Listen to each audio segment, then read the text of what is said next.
I'm just trying to human.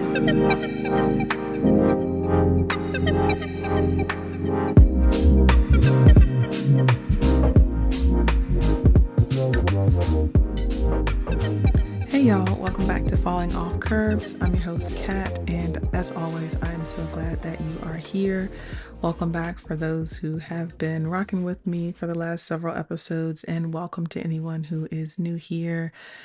It's a wild ride, but here we are. So today, we're going to talk about perspective and identity. I don't have a really good, catchy way to get into that. So let's jump into it. Grab a seat, grab whatever feels good, and let's just dive right on into the thing.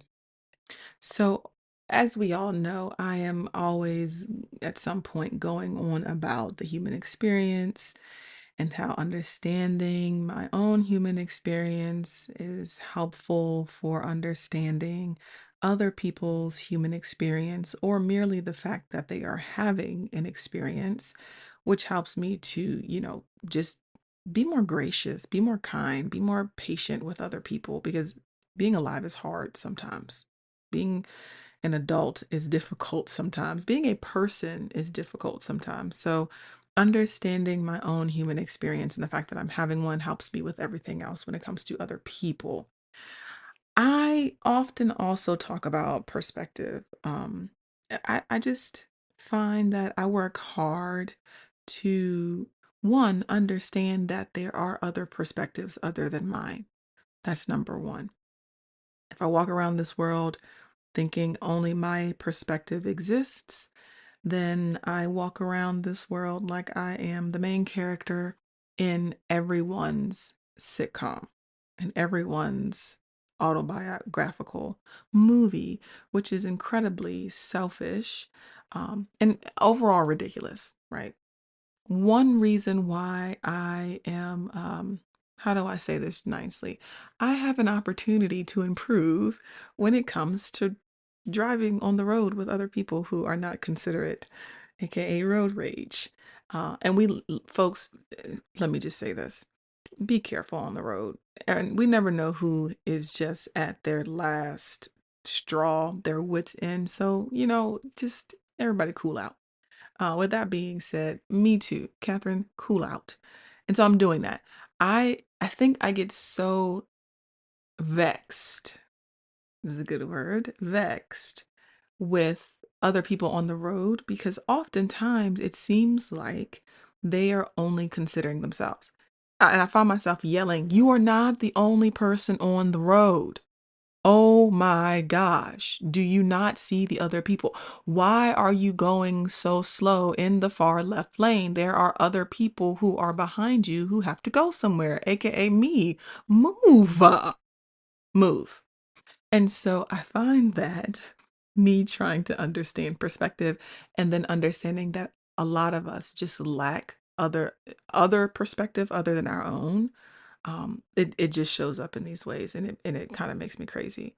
Um, and so I go on and on about the importance of, again, understanding your own human experience so you can understand another person's experience, or the fact that they have one, and how you contribute to their experience, because we are each other's experience. Most people are having a good day or a bad day because of an experience, an interaction, an engagement they've had with another person, whether it happened in that moment, or a bad memory or a good memory of someone they previously engaged with or interacted with is coming to mind. So we experience each other. Um, with all of that, when we understand how we contribute to each other's experience, we can, I think, better understand that that other person also has a perspective. I think I told a friend of mine, I can only, in any situation, I can experience me and you in the thing. I can experience myself, how I'm feeling in this situation, whether it's a conversation or an activity. I'm experiencing myself. I'm very aware of how I'm feeling about it. I'm also aware that you are feeling something because you're experiencing something as well. I am also aware that I am contributing to what you are experiencing because you are contributing to what I am experiencing. And more importantly, I understand that I will never be able to experience me the way you are experiencing me. I know that sounds crazy or maybe just like a lot, but bear with me.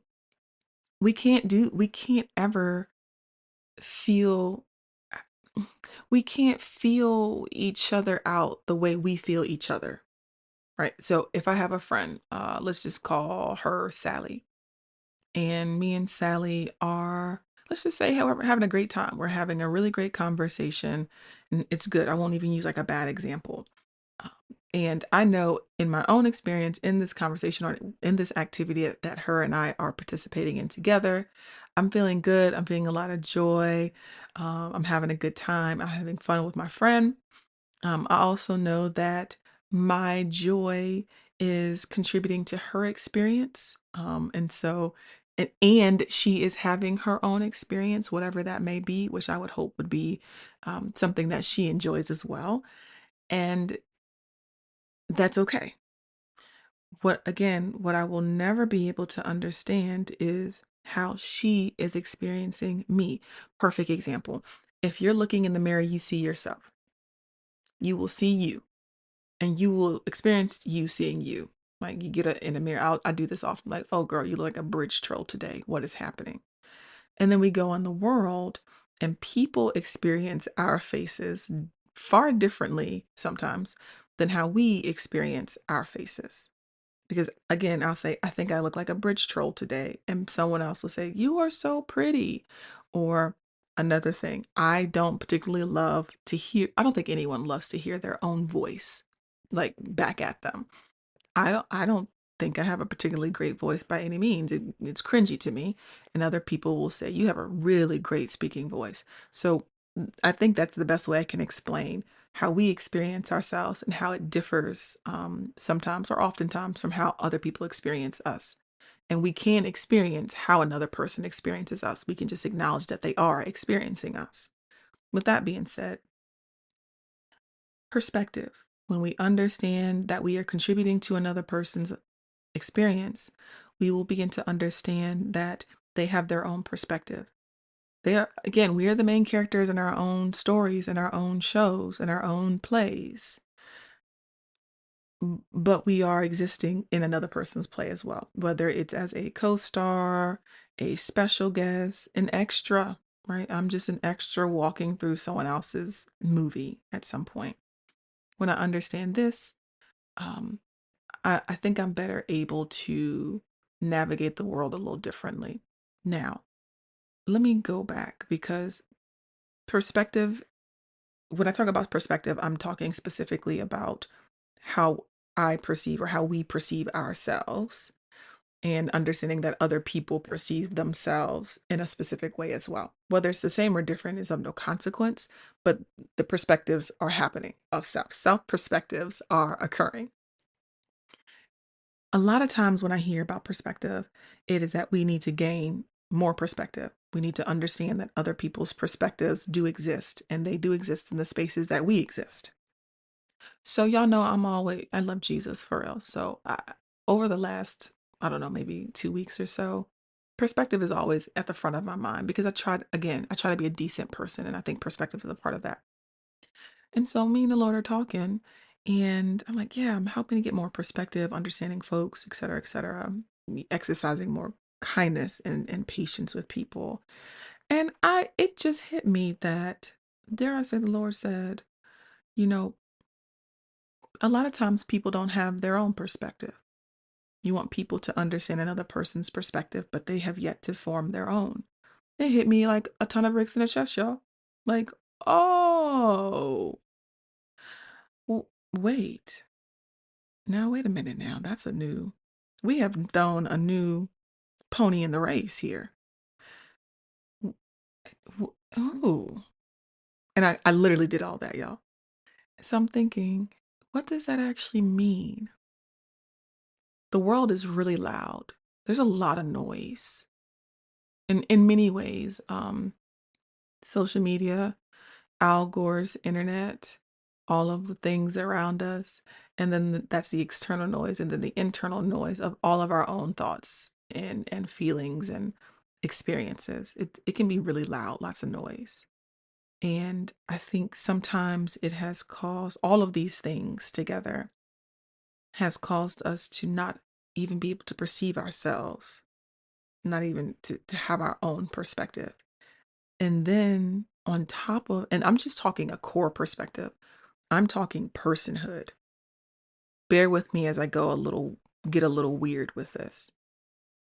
In the core personhood, think of it like a base, and then we stack identities on top of it.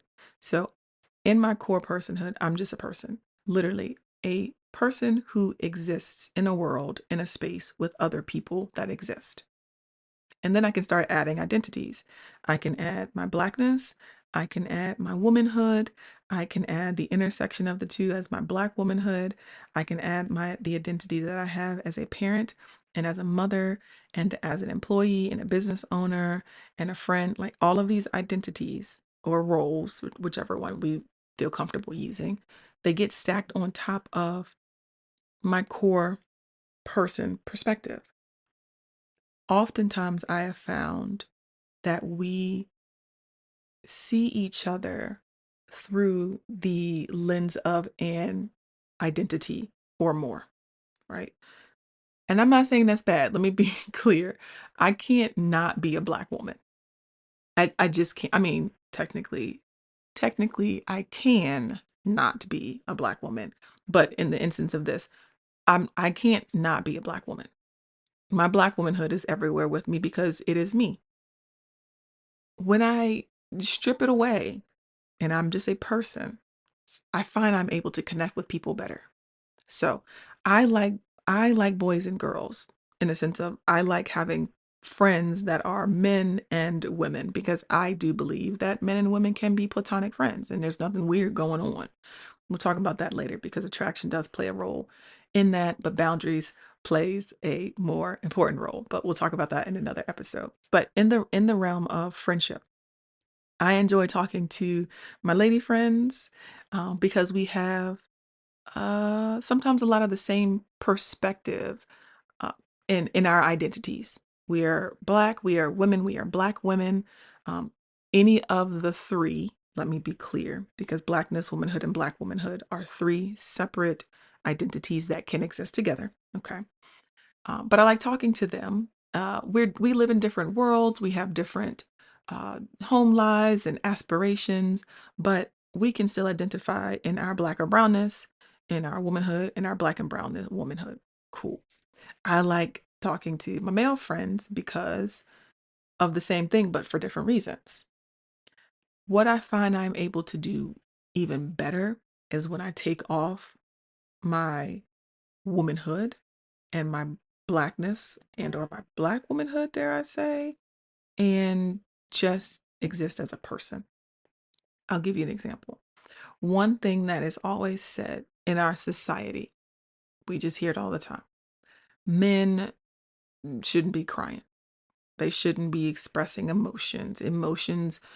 Women are the emotional creatures. Men are the logical creatures, right? They're rational. They want to fix things. So emotions are relegated to women. Thus, it becomes a feminine characteristic. Okay. I think that's bullcrap. Here's why. Not because it's not a woman thing, but it's not only a thing for women, it's a people thing. Feeling emotions is part of being a human, a person. That's it.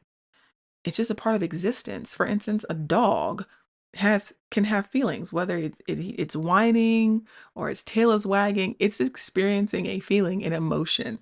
And so when we do things like relegate core person functions like emotion and feeling and crying to one particular identity, we we we disconnect. Like we're not able to connect. And I'm not just saying it. I mean, this goes back and forth between both men and women and the things that we relegate as being stereotypically feminine or masculine, right? And we're just talking about the gender piece of this, right? Because it goes on to other identities that may exist in parenthood versus non-parenthood. Let me also say this real quick. I'm not saying any of this is bad when I'm talking about identity. Well, relegating emotions to women only is actually pretty bad. One, because it's not true, and it robs people of their right to exist as a human fully. So I do have a little bit of an issue with that. There are other things that we are in our specific identities that are really cool. For instance, Black Girl Magic. It is specific to the identity of being a Black woman, and it's incredible. I mean, I think we can all agree, like, it's incredible. So not all of the identities and how they show up and how we interact with them with other people is bad. I'm not saying that at all. I'm saying that oftentimes when we don't need to, we relegate things to identity that we shouldn't. My mom talks about gender jackets a lot. And well, not a lot, it came up one day. And I love the phrase gender jackets. And we were talking about this in the context specifically of relationship and how when you're in a relationship, a man and a woman is in a relationship, and how certain things, because they've been relegated to the identity of a person's gender, like things that are masculine, things that are feminine, there oftentimes can be a breakdown in just humanity. And we stop seeing each other as just humans first and foremost, and only as the gender identity that exists in it, or we exist in. So instead, let's just say I have a significant other and he is who he is and I am who I am, and he is trying to have a conversation with me, and he may, I'm going to use emotion again, may become emotional because things happen that are emotional. And if I look at him and say, you need to get all that together, like you really need to pull it together and talk to me, and I'm air quoting, like a man, stop all that emotion and just like talk to me. Let me just say, I think even saying that just made me cringe. That felt disgusting. Um, I'm not able to connect with him, and it has nothing to do with the fact that I am a man and a woman. Our lack of connection is not it's because I have relegated something to his male identity rather than seeing a person. He is a person having a very core, basic human expression. Again, stripping away some of this stuff helps us connect better. I just, it sits with me. I'm gonna swing back again to this fact that we oftentimes don't even have our own perspective. We have picked up, it's like a mosaic of things. I think we've picked up other people's perspectives. We have, and there's so many. Again, the noise is so loud. We've picked up other people's perspectives or their thoughts or how they feel about things, and we've said that they're ours. And so we have a mosaic of other people's perspectives that create our own. Identity and perspective are so separate and so nuanced in how they connect. Like I don't know if they can exist separate from each other. They dissolve into each other. They come from one another. It's such an interesting thing. But it makes me very cognizant of why we interact with each other the way we interact with each other. I don't understand. I do understand. Let me be clear. I do understand why it is what it is. It's been this way for forever. I mean, forever. We have things have been relegated to roles, gender roles, or age roles. Even the perspective of age, perfect one, right? No one has an issue with age. Either you're, and I'm air quoting, old or young or middle age, somewhere in between. And we oftentimes, I will say a lot of, I need an adult here, adult. I need someone who is older than me, who's lived some life, potentially has gone through the situation that I'm going through, or knows someone who has in their close proximity, and so they know kind of how to navigate the thing. My mom always says, sometimes I can't always tell you what to do, but I can certainly tell you what not to do. In the case of this, just these things didn't work when I went through it. These things just did not work. So maybe not do those things. Make a new mistake. And so I'm looking for the adultier adult to kind of help me navigate whatever new thing I got going on, whether it's good or bad, either way. So the age, the identity, and the perspective that comes, the identity of an older person having a larger, more expansive experience and thus perspective is helpful. Like, cool. I don't know if I go to younger people than me for certain perspectives. Like I need an adultier adult. That is for an adultier adult. However, like I teach college and I love learning from them. Like yes, I am the professor, but I learn so much from my students. It's been a long time since I was 19 and 20 and 21 and 22 and 23. And the world is different. And so their perspective of the world that they live in is a lot of times very, very different from mine. As I mean, as it should be. It will be, and that's normal. That's not a problem. And so is their identity and how they identify themselves and how they see themselves. It is oftentimes very different from me, but also very similar. And the places that it is similar are the places where these are just, again, human things, just human, core, basic human functions. And I think the more we talk about it, the easier maybe some of the things that cause so much grief and frustration and disappointment between people can maybe be pulled down. I don't know, the intersection of perspective and identity, it's such a fascinating paradox to me. And like having perspective requires a self to perceive, yet very deep examination of that self often reveals its very constructed and sometimes fluid nature. Again, those identities. Similarly, I guess, how our identities shape how we see the world, and our perspectives on ourselves shape our sense of identity. I mean,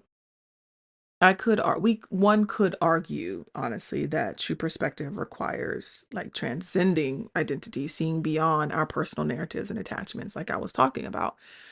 But I don't know. Like I'm talking through it now. I don't know. Maybe complete this transcendence above identity. Maybe it's not possible or desirable for some people because our very unique viewpoints may emerge from our particular contexts and experiences. This interplay is very, very interesting in how perspective and identity, again, both depend on and dissolve into each other. Um, the layered nature of self understanding, y'all, right? From core personhood to intersecting identities. To me, it highlights how perspective taking operates on so many multiple levels. My point is about like people struggling to understand other perspectives because they lack or we lack our own perspective, our perspective is a real thing. Can any of us really just go around the world as just a person? I try to in the instances where it's needed, specifically when we have two differing identities at one existing together, whether it's man and woman, young and old, um, person of color, not person of color, wherever there are when I say opposing, I don't mean enemy, but an opposite of something in the same operating or existing in the same space. It, how are we able, y'all, as a society to gain perspective on our core humanity in order to help us understand, distinguish between what's truly rooted in identity versus what's fundamentally human? I think that we forget that we're all humans. I, I think that's I think that's why I'm here talking about this. We forget that we are all just fundamentally human.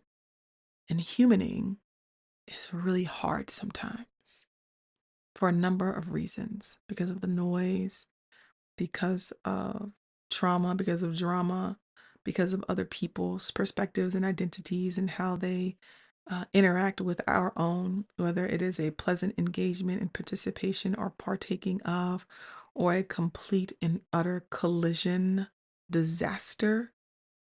We all exist together. I know most people, well, maybe not, because I said this in one of my classes and they looked at me like I was crazy. And we talked about 6 degrees of separation, and I asked them if they are familiar with it. And most of them were like, We have no idea what you're talking about, lady." It's like, oh Lord, maybe I am old nonetheless.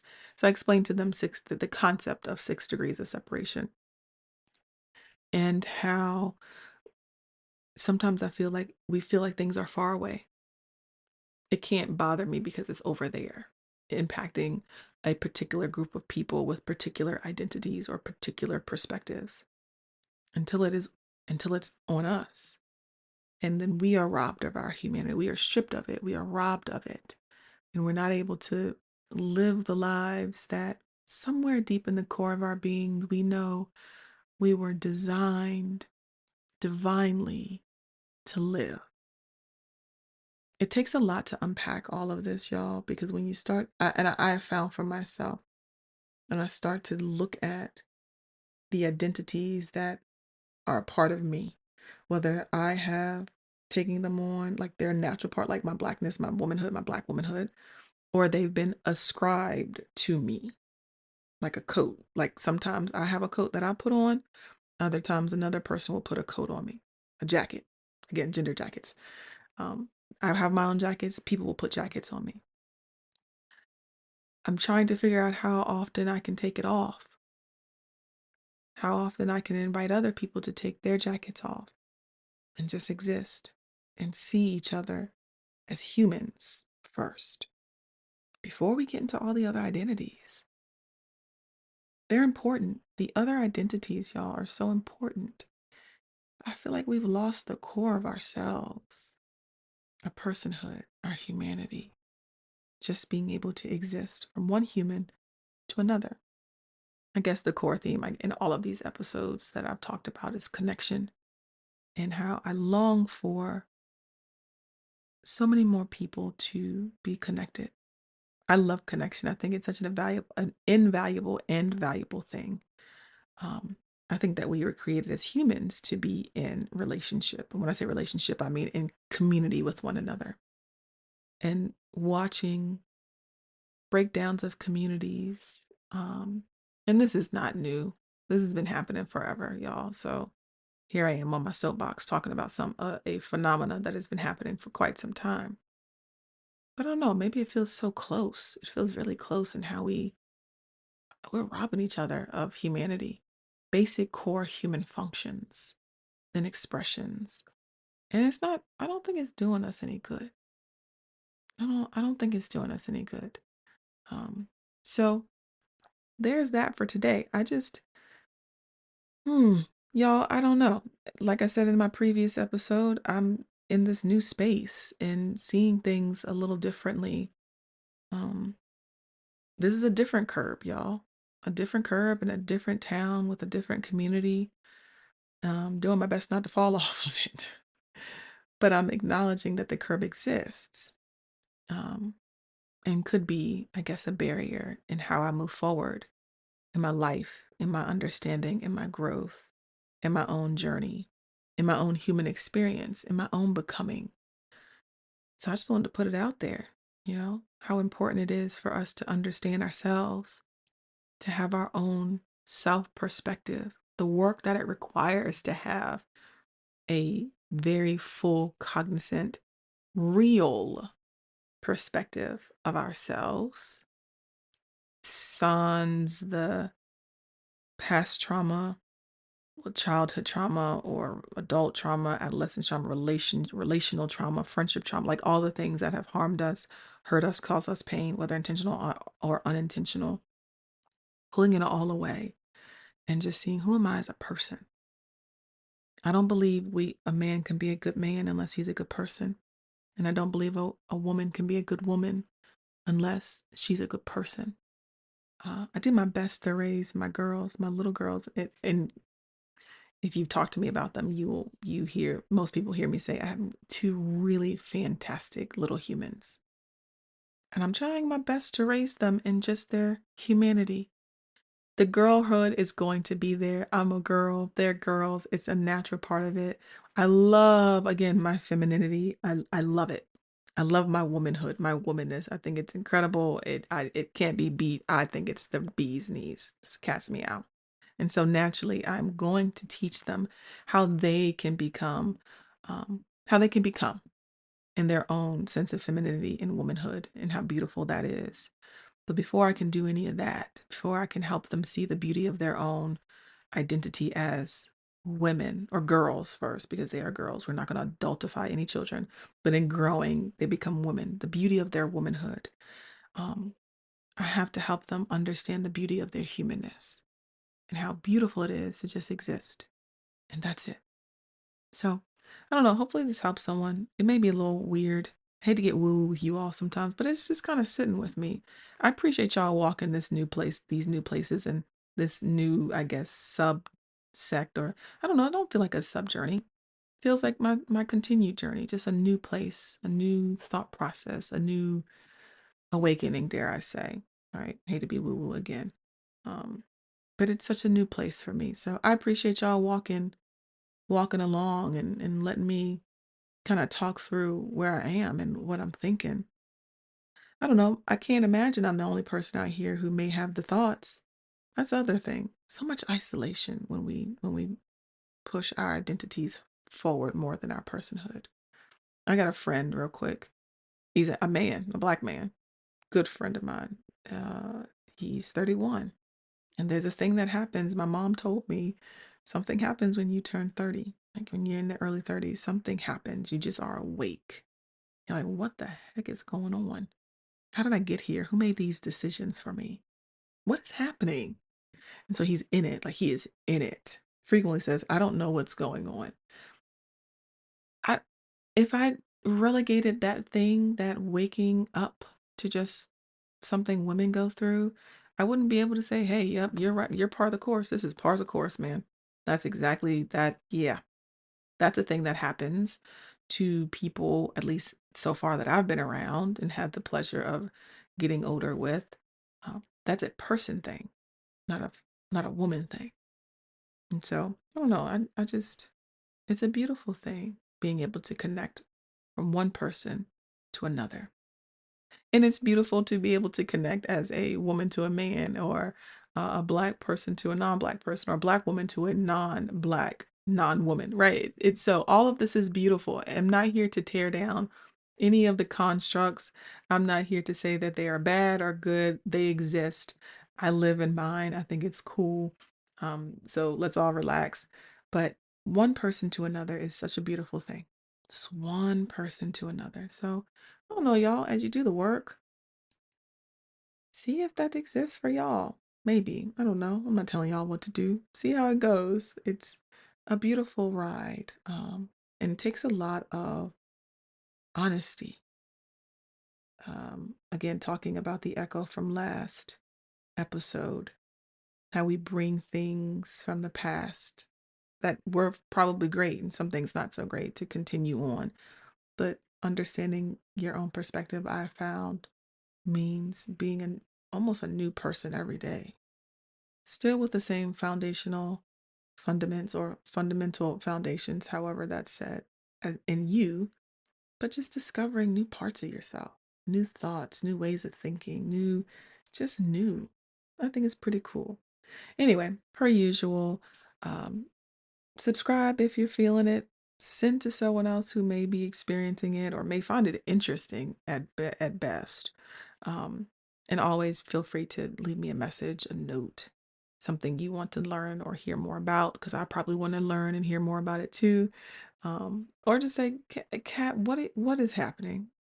Are you okay?" I'm okay with all of that too. So in the end, you all do your best to just be. Do your best to be kind to yourselves. Please stay curious. And until next time, I'm just trying to human.